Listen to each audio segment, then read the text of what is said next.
Ready? Play.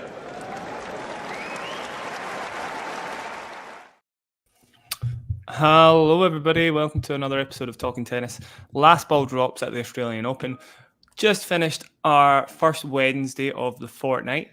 We've seen some pretty exciting matches. One in particular with Novak Djokovic and Alexei Popyrin has just finished.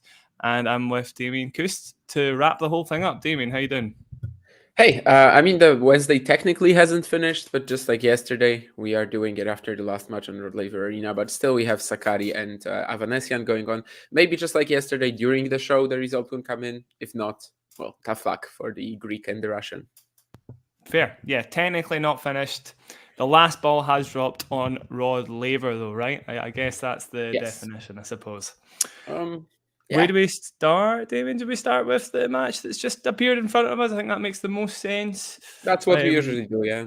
Yeah, cards on the table. So I caught the last set there.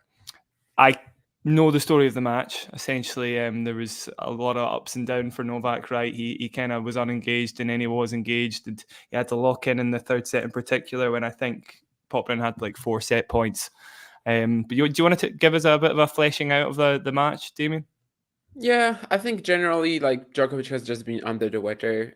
I was doing the commentary for Djokovic Prismic in the opening round and, like, said something along the lines of, this is the first time he's looking 36 physically, really.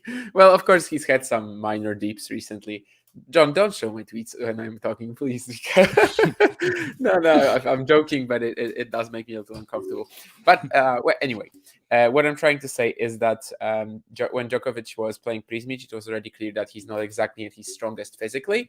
Prismic was, of course, sort of, matching him or even actually beating him in that sort of category there. But that was fine. That was a different intensity as well. Here against Popyrin, this is a matchup that he should be enjoying a lot more. Working out sort of the way to beat someone like Popyrin. No backhand, big weapons, linear power. This is something he does all the time. He has excellent records against all of these guys like, I don't know, Fritz, Tsitsipas, Rublev, and the likes. And I think it's just pretty clear that he has a cold. He was blowing his nose.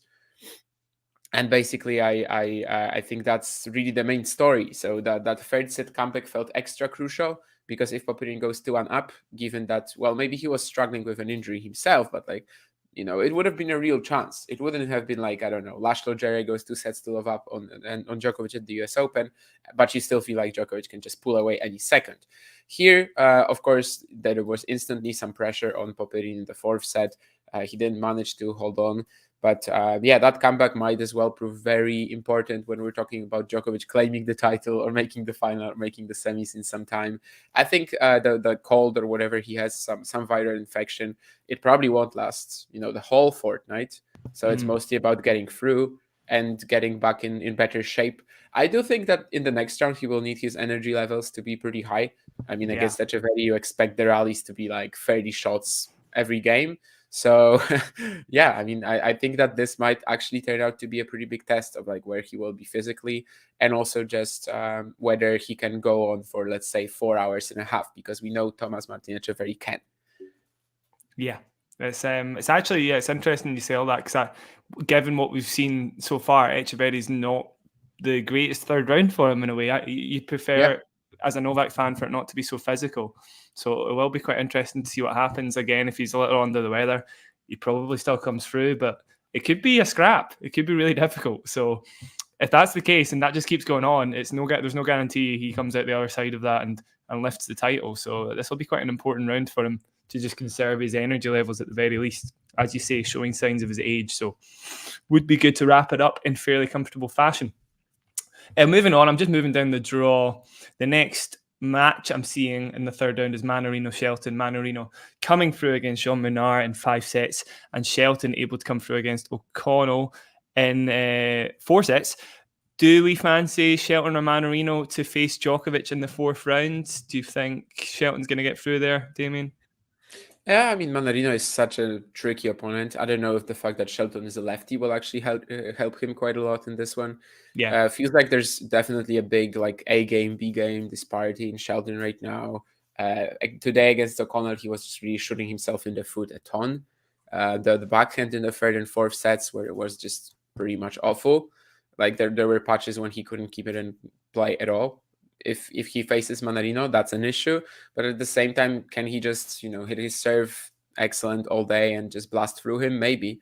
I mean, lower down in the draw, you've got Fritz Gaston, where it's like a similar matchup, I guess, in a way.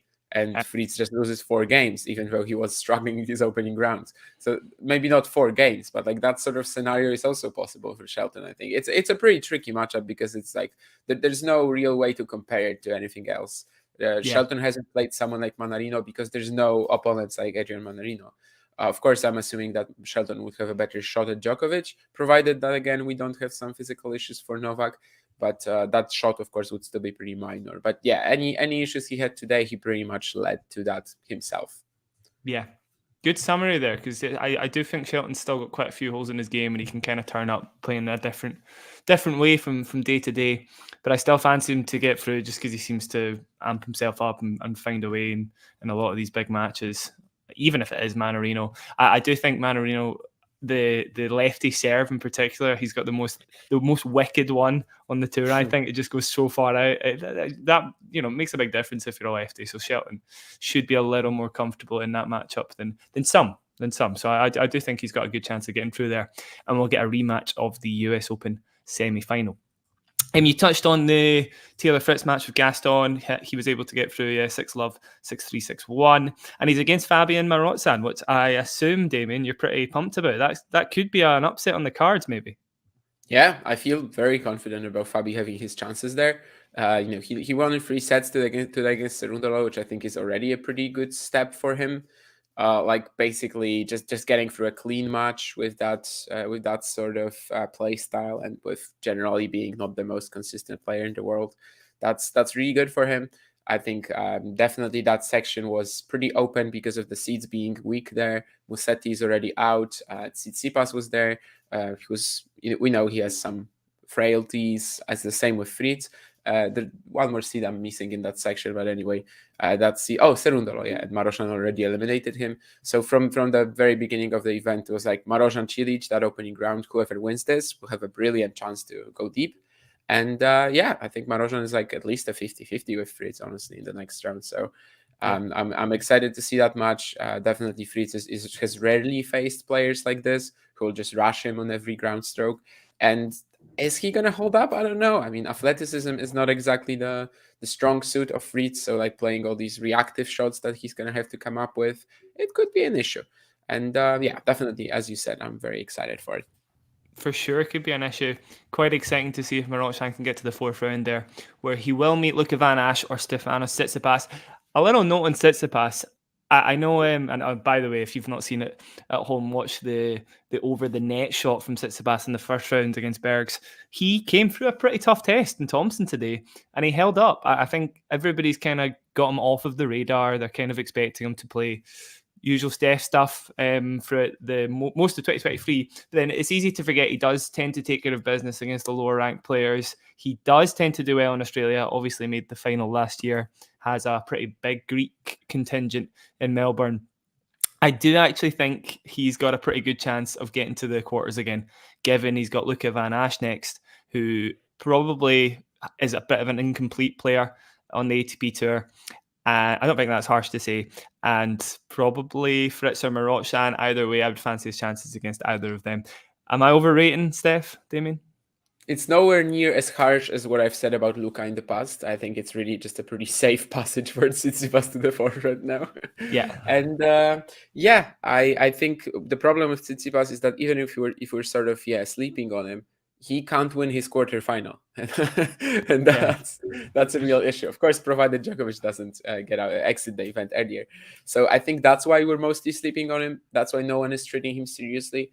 But no one ever really said that he can't make the quarters. I think maybe even Marozsan would have a pretty better shot against him than Fritz. But of course, let's see them get there first.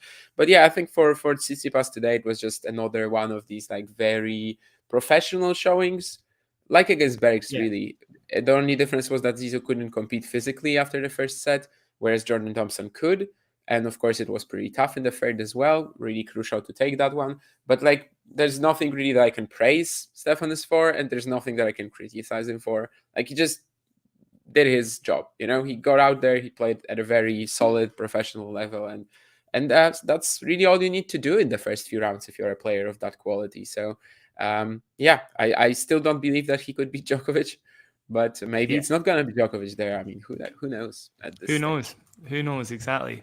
Moving on to the next section, I think probably a little more exciting than Steph and his colleagues there.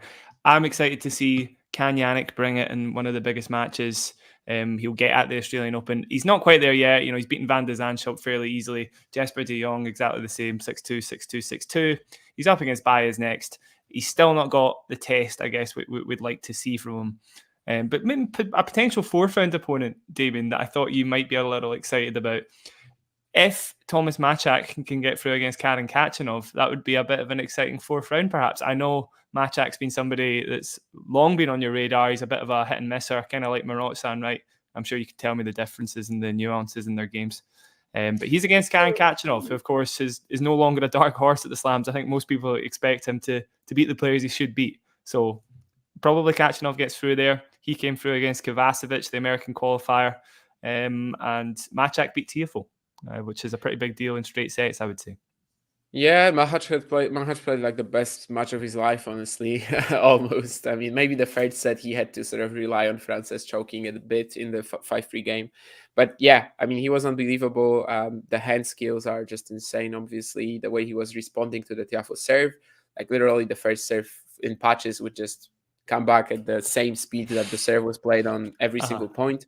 There was this one break point. There was this one break in the second set where he was love 40 down and then wins the next 5 points, 5 winners. I think 2 of them on the return instantly. Most of them doing a lot of job on the return as well, doing a lot of work on the return as well. The way he played at the net. Of course, he's also a player who takes time away. Definitely much less balls to the wall than Marozsan, I would say. But he enjoys when it's like low, fast, low bouncing, fast. Of course, indoors is probably his best, but Australian Open he's played very well at in the past as well. He's won, I think, around both previous editions. Right now he makes it a step further, and I think he's like a real threat to Khachanov. Obviously, like a 50-50 match again. Kara just sort of keeps progressing. No one talks about him, and then he makes a major semi, right? That's what he does. I don't think it's really possible here with Sinner in the same section of the draw, but it wouldn't be shocking to see him keep going. I think today against Kova, he was also like in real trouble if only Alex was able to take his chances, really. Like, especially the first set, 4-1, 40-15 up.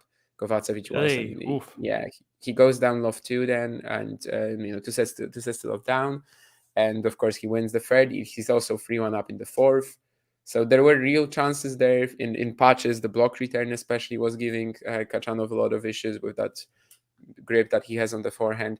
I was actually sort of thinking that Kovacevic is going to just slice him to death in this match. Like that's going to be the attempt. But actually he wasn't trying to. Like, he was playing a lot of his backhand topspin. And I guess he was just feeling it. And definitely in some patches it looked amazing. He was sometimes, most of the time actually out hitting Khachanov on the forehand side easily as well. So it was a good showing, but he couldn't take his chances. And it's like, a bit of a Khachanov under the radar run again.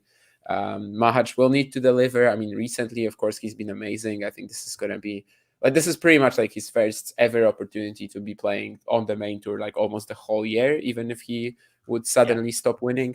And he's probably not. I think he's actually going to hold up very okay. And it's taken him a while, but it doesn't really take like a long patch of watching him. You can literally turn on his match for 15 minutes and the talent is just absolutely glaringly obvious.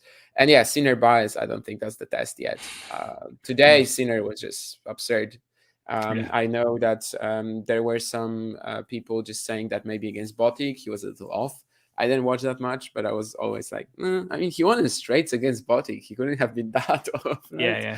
But today, I mean, he just absolutely demolished Jesper. Just gave him no chance. Like, after 2-all in the first, it was just straight up rolling to the third round. I didn't expect it to be that comfortable, maybe, but that was the kind of level that sort of tells you if Sinner doesn't make the semis here, he's probably done something horribly wrong. Like that's going to be a major disappointment for him. I was thinking about it even during the Popyrin match for Djokovic, that like if Djokovic goes out here, Sinner will be absolutely devastated not to make the final even. Yeah. Like that's where we are with Sinner right now. It's absolutely disappointing for him to lose to anyone not named Djokovic, Alcaraz, maybe Medvedev in the final. Yeah. Anybody in the top 4, I agree. Top 3 even. I would agree is definitely a disappointment to lose to. So it will be exciting to see at least at that 4th round if he gets through it in the quarterfinal. I've got a close eye on him just to see if we get that juicy semi-final matchup that we're all looking for. Going forwards, somebody else who impressed for sure against Arnaldi, 6-3, 6-love, 6-3 to Alex de Minaur. Maybe not quite the showing we would have expected from Arnaldi. I was expecting fireworks there, actually. I thought we were going to get a really, really good match, which is a shame. And he'll be against Caboli, the Italian qualifier, who beat Kotov. Again, that's quite a good win because Kotov, to my eye, seems to have made a lot of improvements to his game, a bit of a bigger hitter now. So Caboli, de Minaur could be exciting. What did you see the Arnaldi match, Damien?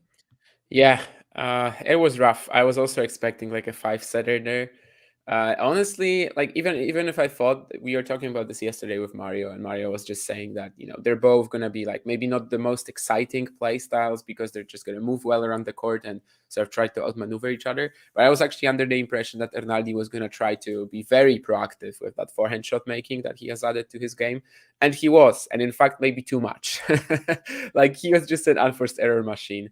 Of course, some of that was on Alex, not giving him anything for free. But I did think that especially in certain parts of the match, especially when he lost 11 games in a row, like there was certainly a moment when you could just maybe start thinking about it, and maybe I don't have to blast every ball. Maybe I cannot hit this guy off the court. Then he breaks back and he actually does it with a ridiculous backhand when you're down the line. So in some ways it was also justified on a few in a few moments, but. No, yeah. I as a whole, of course, I'm very disappointed with Arnaldi's performance. I do think Caboli is probably a pretty good rival for de Minaur. Caboli beat Kotov like basically just counter punching and the whole intensity, energy he brings to the court. Yeah, I agree that Kotov has definitely found his footing at the ATP level. Just the fact that he has made a final semi and the quarterfinal in his last 3 events, that was pretty massive. I think it was pretty clear from the beginning that the matchup dynamics really suit Caboli.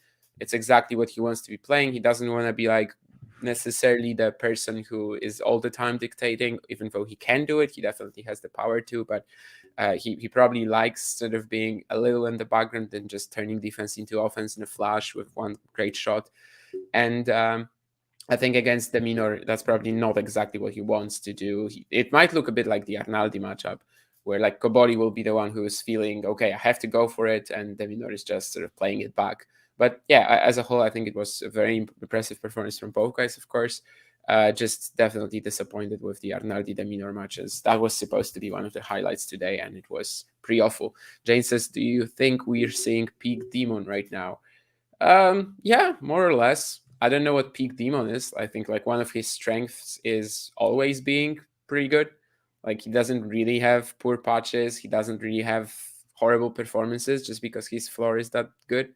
So I think part of that is just, yeah, it's Demon. Like it's literally his game right now. I don't know if it's exactly like peak, because yeah, that's not really the kind of player he is. But recently I had this interesting discussion with someone in a group chat who basically said that Alex de Minaur is like, kudos to him for maximizing the potential and like how he made the most out of his game. I don't think that's the most. Like top 10, is it really the most? Like that's kind of around where Alex de Minaur belongs at the moment. So yeah. Even though generally I'm probably not that big on him or anything, I don't think he's going to win a slam in the future.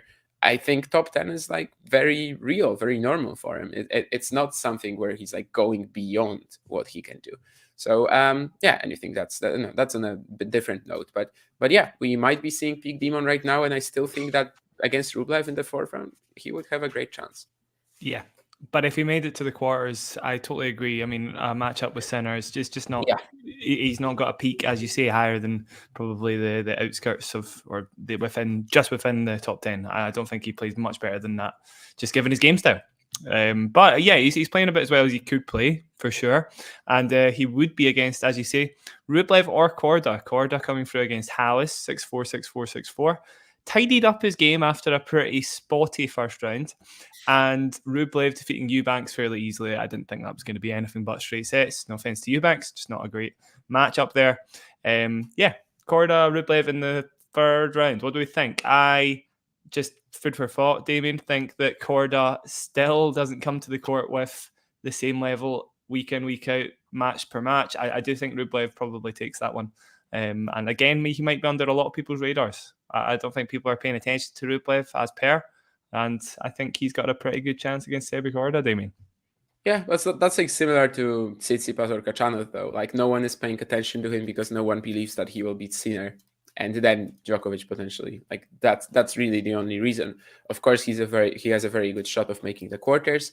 I think I would still pick the Minor right now over him, but that would be a very close match, obviously. And when it comes to Rublev, very easy against Eubanks. I honestly thought that maybe because the Australia conditions really seem to like suit Eubanks' forehand.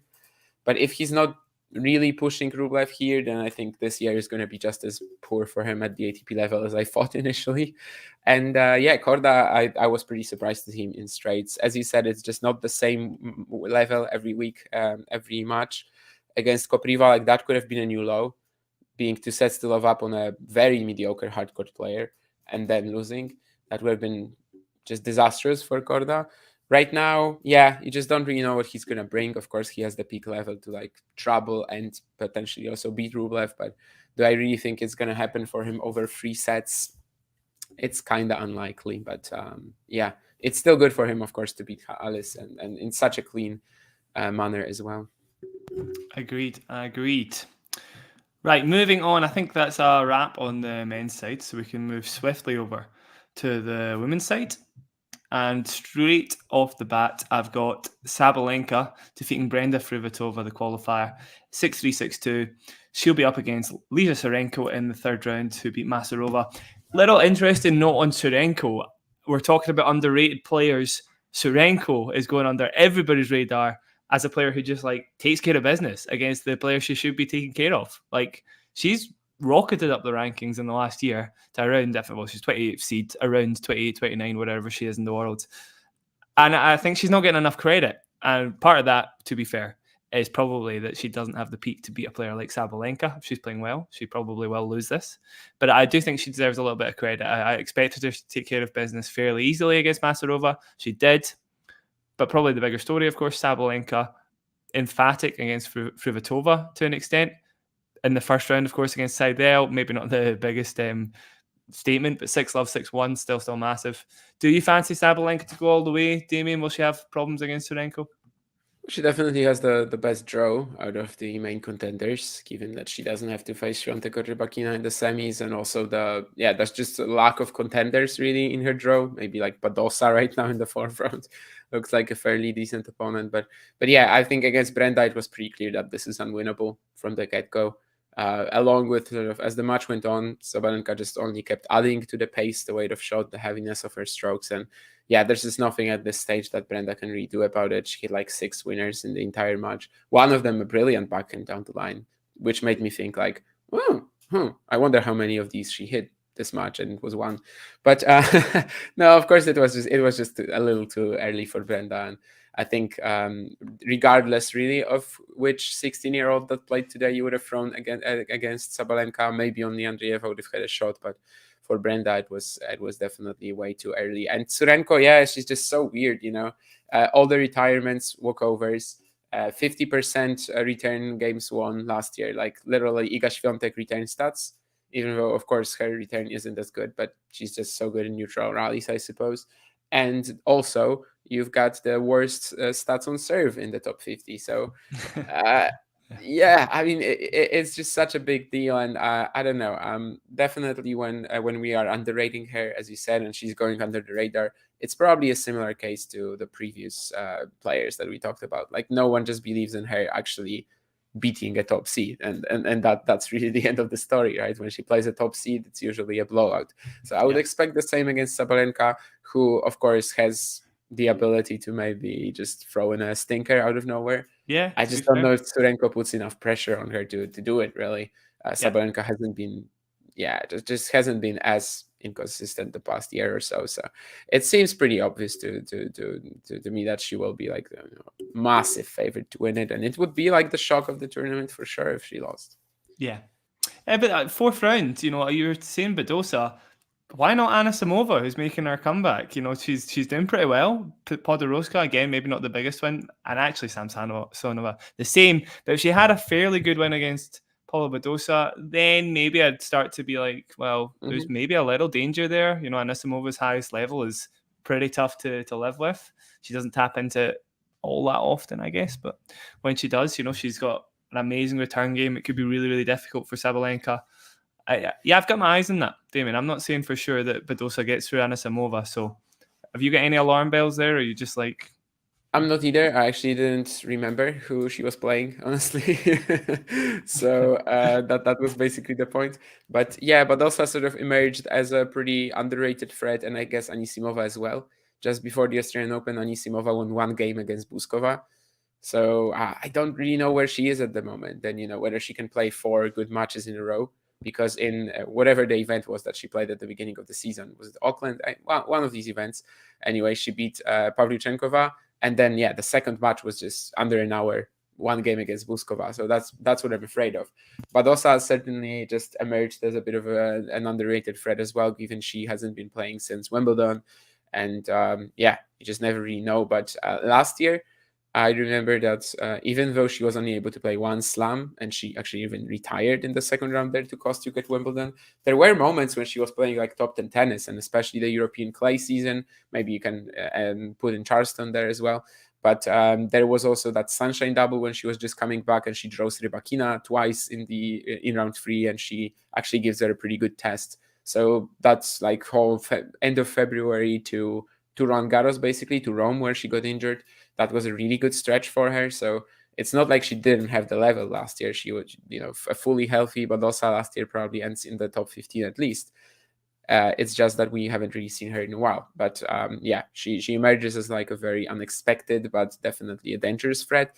And I guess in that way, I sort of just trust her a little more than Anisimova because of that Buskova loss and whether she's going to play a few good matches in a row. But both of them are probably what's going to be the toughest test for Sabalenka right now. Initially, I thought that maybe Pavlyuchenkova was going to make that round, which has been a tricky matchup for Arena in the past. But these two, certainly, that would be maybe even the toughest that Sabalenka can face until the semis. Potentially, but we will look at the potential quarterfinal at the moment because there are two. Well, there's one player in particular, but we'll just start with the third round between Krejcikova and Storm Hunter. Krejcikova coming through 2 fairly comfortable rounds. Korpach not going to pose that much of a threat at this stage in her career, and Hunter through to the third round of a slam for the first time in her career, beating Siegemund over 3 sets. You fancy Krejcikova, despite the fact her form has been kind of up and down recently, to come through against Hunter. But it would be such a good win for Hunter to get through this, because I feel like her level is actually very exciting to watch. She's got a very stunning return game, and she's got a lot of watchability. And Krejcikova is vulnerable, so it could be an interesting matchup, especially if the Aussie crowd get a little bit involved too. Do you put as much stock in it, Damien? Do you think we're underrating Krejcikova at the moment? Well, we're definitely not talking about her too much. Whoever was doing like a power rankings or a draw preview wouldn't really include her. She only had one warm-up match before the Australian Open. She lost to Kalinskaya, who's like one of the most informed players at the moment. So it definitely wasn't a bad loss or anything. I'm honestly not sure. Storm Hunter is a player I haven't really watched in singles in a while. Back in the day, she used to play like a pretty pushy lefty style. Of course, she is phenomenal in the doubles.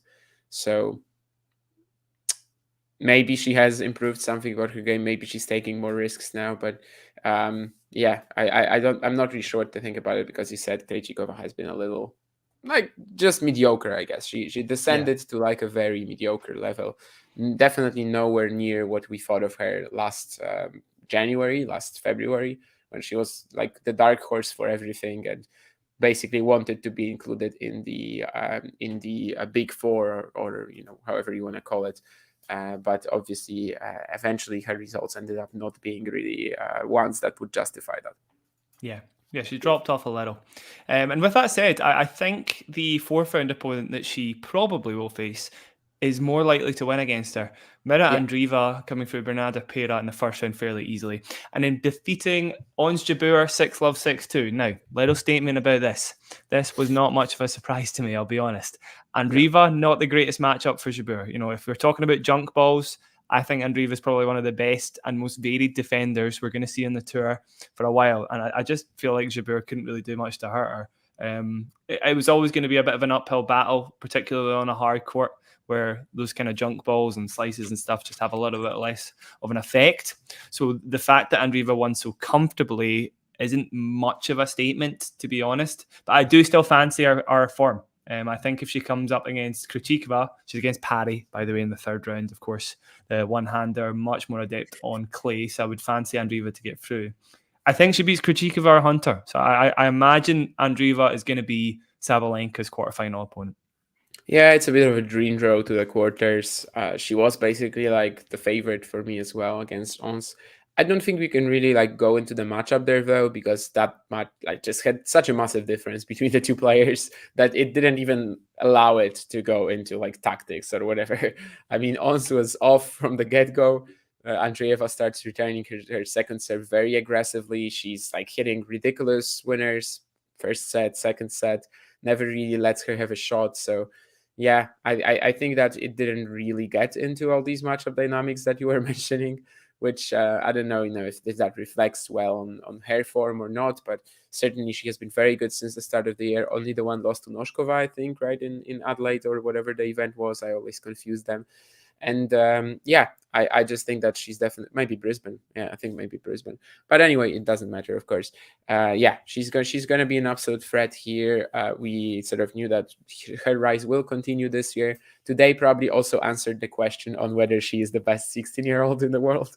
And given she has Parry third round and fourth round Krejcikova or Hunter, it might sound tough. Krejcikova, yes, high seed. But then again, last time they played 6-2, 6-2, and you could probably use some of the arguments that you made about the Jabeur matchup being easy for Mirra, for Krejcikova as well.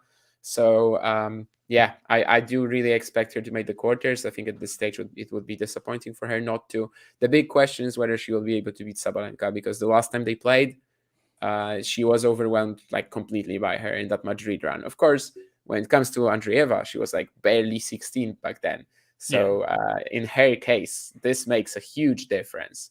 But yeah, this is obviously a talent of, let's say generational level, and I'm not surprised to see her beat Jabeur. I definitely had that penciled in my bracket or whatever, and this was just a lot more dominant than we expected. But some of that is also Ons just not delivering like whatsoever. It was under an hour, I think, even.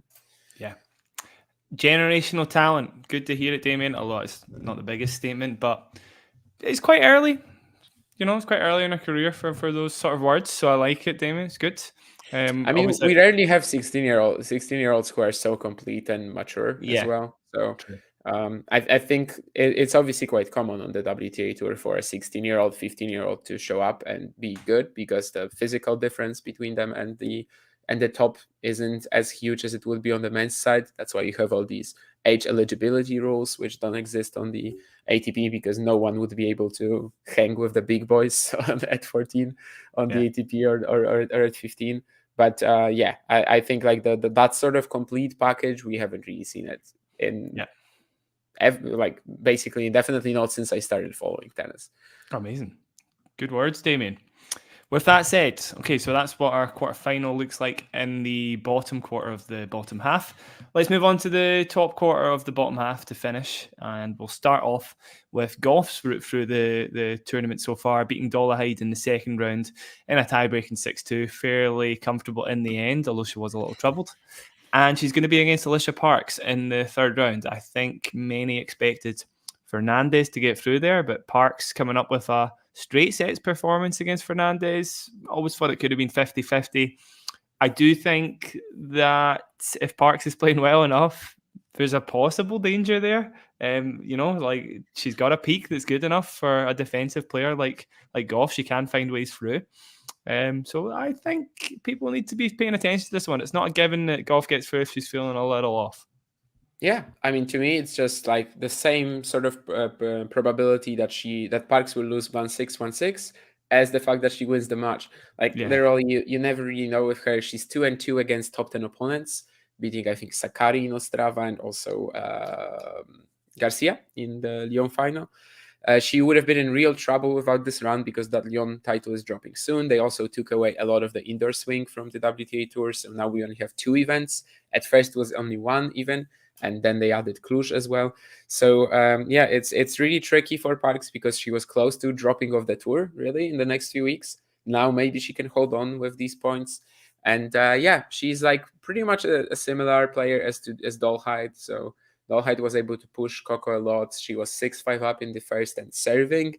I would not be surprised to see Parks beat her at all. However, it has to be said that the draw is really opening up for Coco because the reason why we thought it was maybe the toughest for her out of the top 4 to get to the semis was basically the fact that in the third round she could have Fernandez, who I think this is a very bad loss for. I mean, I know that Parks has a ridiculous ceiling, but like if you're Leila and have been playing so well the past 3 or 4 months, you really expect to at least play Coco here. Like that's at least your expectation. But in reality, you actually want to beat her or at least want to push her very close. It's really very disappointing that she wasn't able to get to that third round for her. I think with the form that she was in, as this is really as close to her peak I think as we have gotten since the U.S. Open 2021. And yeah, when it comes to Coco, that was the big issue, round 3, and also round 4 against Garcia or Osaka, which we're going to talk about in a while. But now both of these things are off the table. And if Parks cannot beat her, it's very likely that no one will until the semis. Yeah, big words because of course our 4th round opponent would be Frech or Zakharova. Zakharova, the qualifier, making our way through Yuvan and Putin-Seva. Yuvan 6-1, 6-1 by the way, and Frech coming through against Garcia in straight sets. That's a pretty bad loss for Garcia, although it's not the biggest surprise. I do think her form's been so up and down. She just doesn't feel her game sometimes. She has problems adjusting it as well if it's off. Obviously, the infamous return stance, sometimes getting the best of her occasionally. Yeah, it's really not a great loss for Garcia. And yeah, Frech or Zakharova in the 4th round. There's not really any chance Goff loses to either of them. No offense to either of the players.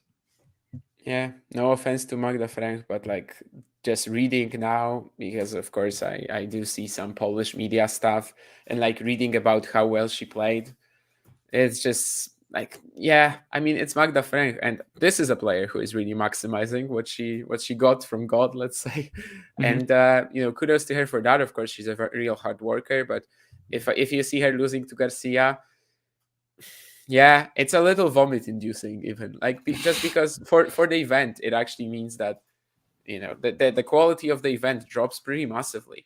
Garcia is a player who can beat anyone on her day. I don't see Frank beating someone like Goff because she just has a lot more regulation in her game than Garcia. Frank can definitely beat a very aggressive player who I mean, she did a very fine job just moving Garcia as well. Some of that also being due to how Caro plays. Like maybe if she slowed it down on a few occasions, maybe if she wasn't going after every turn, she actually could have beaten Frank off the ground as well. Like it's very possible. But we all know that that's not what Garcia is trying to do. But yeah, I have to say that this wasn't really a win for the Polish player that I was too excited about, just because it takes out a bit of that hype about the event and potentially for having Garcia in the forefront against Goff, which again, like even if Garcia wins here playing awful tennis, she might be completely different tomorrow. As you said, it's just never really known to us what sort of Garcia we're going to get. It's just a drawback of her style, needless to say, which is why it's so weird that, for example, Ostapenko has been so consistent the past couple of the past like year or so with literally just 1 or 2 bad losses. But Garcia also had patches like this, obviously, in 2022 in the second half. She also had no horrific losses like this one, which you have to treat it at this level because she plays so well against Osaka. She definitely has a draw that is made that makes you think about the forefront already because she can play Frank and then Zakharova or Juvan. But yeah, she's never really a certainty that she's going to deliver, and she didn't. So the best win of Frank's life anyway. So of course it's really nice for her to get a career high and just start the season on a good note. I think she also won like one match in the first 2.5 months last year, or maybe up until Indian Wells. So it's also another chance for her to like keep going. She might be, with one more win, she will be the Polish number 2 ahead of Ninette, which All right, also nice. is quite wild to think about, right? But Yeah. that's where she is right now. Obviously, the net drops a lot of points after losing in the first round, obviously. Moving on to Goff's potential quarterfinal opponent, we had Haddad Maya defeating Korneva, the qualifier, fairly comfortably. In the second round, she'll be against Timofeeva, who beat Wozniacki. And that, to be honest, that was one that surprised me. I was expecting Wozniacki to get through there. Maybe I'm just overrating her a little bit too much at this stage in the comeback. But to be honest, I thought that was one that she would be rolling through, Damien. So did you get to see the match? Did you see what went wrong? I fell asleep at 6-1 to 1. So I didn't. No, actually, I was very surprised to see that score, because I think it was like maybe around the time Andreeva was finishing, and I didn't actually see Wozniacki up until the end. But yeah, I was also expecting a pretty big run for her. The first set, she was, I mean, it was clear that Timofeeva has some arguments, like she was bothering her a little bit, but every time Wozniacki was in control of the point, she would actually come up with like, I don't know, just display her style. I mean, outplay her in like 30 shots, finish it off with at the net with some good soft touch. I was enjoying that performance. So yeah, I have no idea what happened later. But as for Kornieva, that was one that I was maybe similarly to Arnaldi Minor, I was really disappointed with. And of course, for her, it's like more okay to have this performance at the age of 16. It was also at the very beginning. It was like she won the second game, she tied it up at 1-all, and she hits this ridiculous backhand down the line, and to get the first point in this game. And I'm like, okay, this is a match. Yes, this is a match. And then she won like two more games in the entire performance. She hit 36 unforced errors, I think, which is still less than Alicia Parks today. But Parks won her match, and also Parks played 21 games, or 22 even, whereas Kornieva played 15. So generally speaking, if you're doing more than if you're making more than 2 unforced errors a game, usually it's going to be pretty hard to win. Arnaldi was an example of that, and Alina Kornieva as well today. But she still has, the whole event really to look at as a major positive. Obviously, she was close to going out in the qualifying, even twice. 2 match points saved against the Chinese player in the second round that I keep forgetting. And also Satya Vikari in the first round, that was a tight one. And obviously to beat Sara Sorribes-Tormo at this stage of her career was pretty ridiculous, the way she just powered through that matchup. So she's going to be fine with time. Is she at that same sort of generational level as Andreeva? That kind of remains to be seen, but it's not out of the question. And I do expect a big rise from her soon anyway. But today was a pretty disappointing showing, even if we cannot really be disappointed about something like that for a 16-year-old. But we can be disappointed about the match that looked like an absolute gem on paper, just turned out pretty piss poor. It was a bit of a win-win, I think, for Korneva. It didn't really matter if she lost the match. She could have just, she went out there and, whatever. She had no shame in losing to a very physical player like Haddad Maya, for sure. Who I would expect to beat Timofeeva in the third round, and probably beat whoever goes into the fourth round, although we'll look at those opponents now. Sakari on the verge of losing right now. She's down 6-4 and 5-3. Avanesian is going to serve for the match any moment now. If not, Sakari gets broken, of course. And the opponent in the third round, Marta Kostyuk. Now, I need to find a little... In fact, I'm going to look it up right now, Damien, unless you know off the top of your head. How often has Kostyuk been in the third round of a slam? Definitely her breakout run was the Australian Open third round, right? When she was just 15 in 2018, I think. She also definitely made the Wimbledon third round last year, because that was when Badosa retired against her. But that's literally all I know. Like, probably there was something. Oh, didn't she play Iga in the fourth round at Roland Garros? All of these are correct. 2021. And that's I'm now all looking at it. She's had 6 appearances in a third round, and she's only progressed past the third round once. And so that was the one against Iga, or was it the third round back then? That was it was the fourth round of the French. Okay. Yeah, you're right. That, I mean, this is the moment for her for sure. If Sakari somehow manages to find her way through, it's highly unlikely, to be honest. I think Sakkari at the slams has been a perpetual disappointment for a little while now. She But really didn't you hasn't done expect much. more? Didn't you expect more today? No. I think I've got her down as a loss, I'm pretty sure, on last word. I just didn't fancy it. I think I read that. You're right. I think you did. Yeah. Yeah. I don't expect much from her at the slams anymore. I do think she's still got a pretty good level in her, but every single time she's faced in one of these pressure situations, she just doesn't deliver, and that's what we've come to expect. And it's a shame. Sakkari's got a great game when she's playing well, but she just doesn't when she's in a Grand Slam match. So it's harsh, but it's true. I mean, that was just a nice sentence. I like the phrasing on that. She's got a good game when she does, but she doesn't at the slams. She just doesn't. Exactly. It doesn't. That's what we're here for, guys. That's the analysis. But yeah, I mean, this is so disappointing. Like, this is right next to Garcia losing to Frank in the tier of horrific losses today. I don't think we've had one really on the men's side. Like, you can say that the Arnaldi's performance against Deminor was awful, but we didn't really have a loss that was going to be like, no, just a massive head scratcher. And maybe if Mandarino lost to Munar from 2-0 up, but obviously he didn't. He won the 5th. But yeah, we didn't have anything like this. Perhaps as a whole in this event, we haven't really seen anything like this, maybe other than Bublik against Nagal, but from Bublik you also really expect it.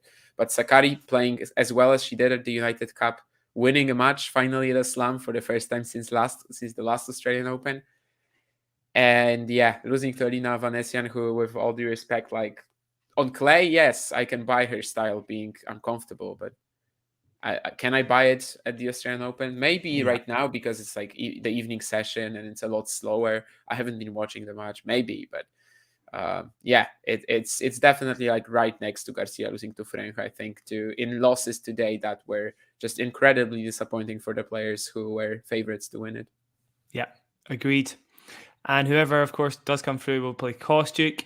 If we had Kostyuk and had Admaya in the 4th round, Damien, who would you pick to face potentially Coco, in the quarterfinals? No bloody clue, but that would be a very underrated 4th round, I think. I'd love to see it. Kostyuk is like, basically for the past 3 years or so, she always feels like just on the verge of the breakthrough, just can't really get it. And Haddad Maia, of course, her performances in all WTA Tour events have been so much better than at the slams. Last year, this has finally started to change, of course. The Roland Garros semi was a big deal. But I think before that Roland Garros semi, she actually never pushed past the 2nd round at a slam. Which really? is such yeah, I think so. You might have to check. I mean, we might have to check that, but I'm pretty sure that was the case. That before Roland Garros last year, she never went past the 2nd round, despite being a seed on a few occasions and etc. So that was a pretty big deal for her. And yes, indeed. And then of course Wimbledon 4th round, she made it there as well. So this is finally changing for Haddad Maia. That was, I think, 11 slams, that she played main draw before the French Open last year, never getting past the 2nd round. So it's amazing for her that this is changing, and it sort of maybe getting deep here would also really solidify that. But yeah, I don't know really who would be a favorite between Kostyuk and Haddad Maia. I still have my reservations in regards to maybe like the peak level of the Brazilian, and whether it's actually there when she's playing someone, either redlining or like a top seed. But certainly, I think she deserves another deep slam run, just because in all other tour events she's been excelling. Yeah, she's a tough opponent. I know you're talking about peak, and maybe she's not got the biggest one, but she has got a pretty steady base level, I would say. Like, she always brings. I know we're just talking about those losses, but I've just went through quite a lot of them. They generally are involve 1 or 2 pretty close sets. She's been quite unlucky for the results not to go the other way. She always comes out and fights pretty hard. So even if Kostyuk were to beat her, I would fancy her chances of a pretty good year. If she does get through against Coco, then I don't know. I honestly think that she's got a bit of a chance. Again, if Coco's feeling a little nervy, Haddad Maia's got a high enough base level that it could be tricky, for sure. Yeah, she's probably not the perfect matchup for Coco. I don't know if they ever played really, but I would assume that this is actually one where Coco might struggle, just because the player on the other side of the net is very stable. You've got that 1 weak stroke of yours that probably you've handled it a little bit better, even when you have to play a little defensively. Here it's like, a bit of a chess match. And yeah, I wouldn't be that sure about Goff pushing through Haddad Maia, I suppose. Yeah, agreed. I don't think they've played. Just checking that now, and I don't think they've played. So Go on, confirm for us, Damien. yeah, they haven't. They haven't played. Well, it'll be a juicy quarterfinal. And with that said, I think we've pretty much recapped everything we could. It was a good recap, Damien, as always. Got through quite a lot there. Do you know, of course, we're going to do a lot. I don't want to say for sure, but I'm pretty sure there's going to be one of these tomorrow, right? A last ball drops tomorrow. Yeah, everybody tune in for that as well, please. Same sort of time, of course, kind of midday in the UK for me, roughly. Depends when it finishes in Rod Laver, of course. And yeah, Damien, hopefully see you on here again sometime soon. Anything else to say before we wrap up? Not really. I don't know. We might also say, like, I don't know, what's your favorite match tomorrow? Like, what are you most excited by? Maybe that's another question. Good point. Yeah, just before we finish. Yeah, good call. Let me just see what we've got on. Maybe let's say one on the. Let's just limit ourselves. Let's say one on the women's, one on the men's. What are your picks? Yeah, I'm excited to see how Iga gets on in our semi-final matchup against Daniel Collins. There is a matchup deficiency there. You know, there was something that Collins was able to exploit for the entirety of the match, and she used her backhand return to pretty much obliterate Iga's second serve, which hasn't improved a whole lot over the past few years. So we could see a pretty big scrap. I still fancy Iga to get through for sure. Loads has changed in their careers, but I think it's going to be pretty tight. I don't think it'll be that easy for Iga. What do you think? Yeah, I mean, I never really know what to expect from that matchup because you seem to just think that, okay, so when they're playing in Cincinnati, this should be good for Collins. I remember that. Yeah, one game, right? Yeah. They're playing in Doha. They're playing for the first time since the Australian Open semis, and you think, okay, so this is a tough matchup for Iga, and she wins. She only loses one game, but then she loses a set in Montreal, and especially Montreal and Cincinnati, I guess, are striking with like fairly similar conditions. And literally that same patch where Iga was pretty poor last year. So yeah, I just never really know what to expect from them. I know, of course, the match that you mentioned, the Australian Open semis, some of that was Collins' backhand return, but also she was like every second serve from Iga would go to that corner. So this is still one of the weirdest tactical choices we've ever really seen. I think after that match, Tomasz Wiktorowski could have been fired. Obviously, it's good that he wasn't. Maybe it was Iga, I don't know. Maybe it was her who just got onto the court and was too nervous to try to hit different spots. I don't know. But I don't think she's going to do that again. But certainly if Collins is just like absolutely peaking, it's a tricky one. And I guess I understand why you picked it because like there's a bit of a lack of classics, I suppose, on the WTA side tomorrow. Although Tauson Azarenka probably would be my favorite at the end of the day. Yeah, it depends how Tyson plays. I'm still not convinced she's back yet, so we'll see. I mean, she's sort of back, I guess. And I think actually my favorite on the men's. I'll guess your favorite on the men's. I've got two, but I'm pretty sure I know what you're gonna guess. Yeah. I would. Well, I thought you were gonna go for Tommy Paul and Jack Draper. Oh, really? No, actually, definitely not. No. My two picks are Hurkacz Mensik and. Oh, you're going for Hurkacz Mensik? Yeah, because Mensik will win. I've got him down in 4 for last word. I think I said 5, but yeah, I also got him. Yeah. What was the other? Sorry, Damon. The other one is Rune Kazo. I just think Kazo has started the year so well and like will at least pressure Rune.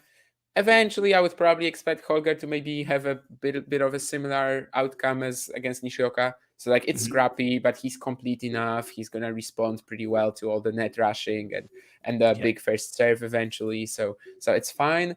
Probably in the long run. But yeah, Hurkacz Mensik to me is like a real upset alarm, upset bell, or whatever. And what I'm trying to say is that I think Mensik, of course, still has a lot of ways to go and like becoming a better match player, becoming a smarter player, using that weaponry and all the assets he has in a better way, more efficient way. But if he's playing someone like Hurkacz, I don't think it will matter all that much because it's just like a big serving contest. And why wouldn't he be okay with that? Like he's just going to be serving well, Hurkacz as well, And yeah, I don't think the lack of experience will really be shining through that much. So to me, it's like basically a 50-50.